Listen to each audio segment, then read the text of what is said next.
Hello, Mark Lowdy here, along with Simon Littlewood at B18. That's the RIABU exhibit at the SMEICC Conference and Expo here in Singapore.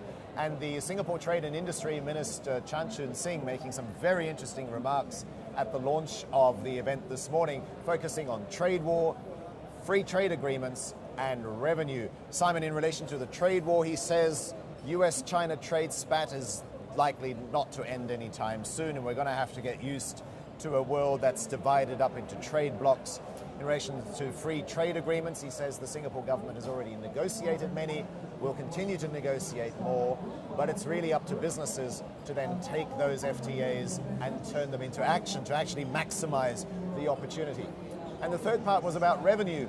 Yes, you can try to reduce costs, and that will obviously help you be sustainable, but that's a very defensive way of going about business. It's really growing about revenue.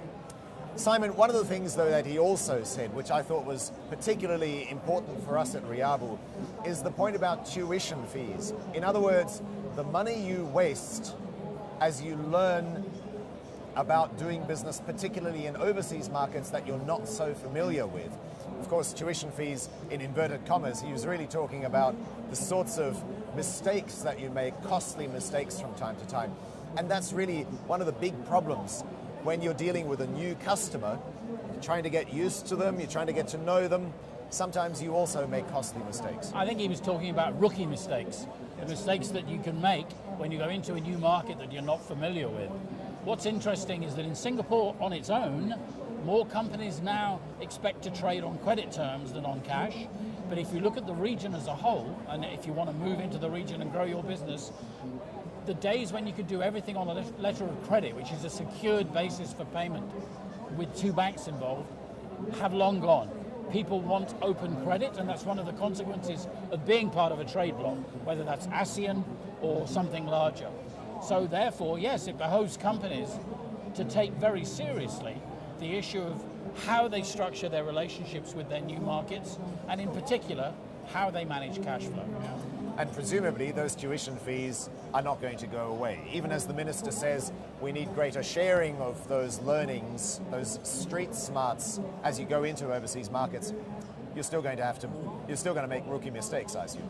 Yeah, I mean, look, we've said this regularly, but the single largest reason why companies, particularly smaller and medium-sized companies, go out of business is to do with working capital. That is to say, when a company grows, in most cases, that's a success. That's to say more sales, more markets.